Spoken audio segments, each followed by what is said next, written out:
Howdy y'all, Fast Forward 289. So tonight, I'm going to show you how to properly mix green antifreeze 50-50 mix on your own. You know, you can go to the store, you can buy pre-mixed 50-50 green antifreeze or buy the full strength version.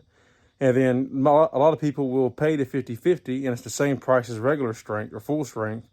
And really, you're wasting your money. Now I get it if you're on a trip or something and you just need some antifreeze real quick to top off, I understand that. But if you're at home, I'm going to show you how to mix it to where you can basically get 2 gallons for the price of 1. So let's jump into it and take a look at this. All right, so what we have here is, this is not an antifreeze jug, I get that, I know, but it don't matter. What you need is, if you look, you see where it says 1 gallon, 3.78 liters. This also says 1 gallon, 3.78 liters. It holds the exact same amount. So what you want to do is, you want to crack this open. And you see it's never been opened before. I open this. See, full strength. It don't say 50-50 in here. It says conventional green antifreeze and coolant, full strength. That's what we want. It says must add water. Now generally if you're building a motor, you got to fill up your antifreeze. It's perfect because you can put this whole jug in there, then you can fill this completely up with water and top it off, and then you can just kind of mix it from there. If you need more, you know, you can get another jug and mix it yourself. But if you just need to keep some around the house to top off your vehicles every now and then or whatever, you can go buy the full strength and mix it yourself. You got 2 gallons for the price of 1. So all you want to do is take half of this and pour into an empty container, and then fill both jugs up the rest of the way with water. It's 50-50 mix. It's perfect. And now you got 2 jugs for the price of 1.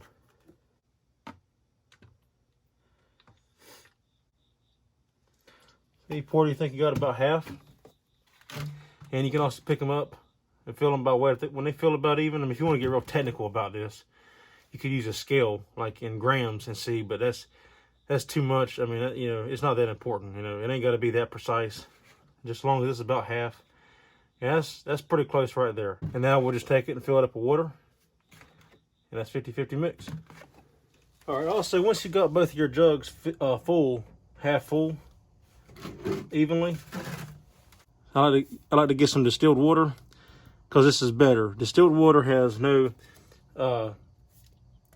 it's pure. There's no impurities in it, and it's better for radiators and antifreeze, especially with aluminum radiators, because the electric lights and all through it, and the impurities that are in natural, like tap water, for instance, it's not good for the aluminum radiator. It can cause corrosion over a period of time. The antifreeze will break down faster. It won't last as long. So distilled water is better because it's pure, and it'll actually cool better and work better and last longer.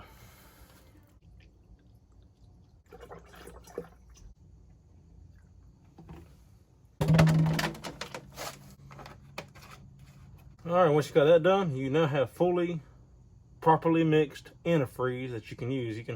I like to take it and also, after I do that, shake it up a little bit. That way it mixes it up really good before you add any. That way you know it's mixed up really well. And there you go. Now you have 50-50 mix. 2 gallons for the price of 1.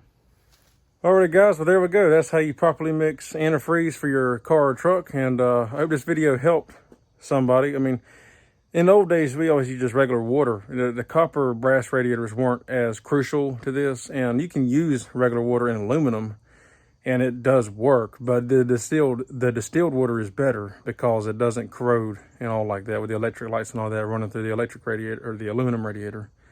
So yeah, that's the better way to do it. And so, and you know, I think I got that gallon for, it was under $2 at Food Line. So I mean, it's cheap insurance also. So that's the way I would do it. That's the proper way to do it. I hope this video was helpful for y'all. And if you like the video, give it a thumbs up. I'd appreciate it. Leave a comment down below tell me what you think. And also, if you're not subscribed, consider subscribing. It'd help my channel. I do appreciate it. And as always, I appreciate y'all for watching. And y'all take care, and I will see you next time.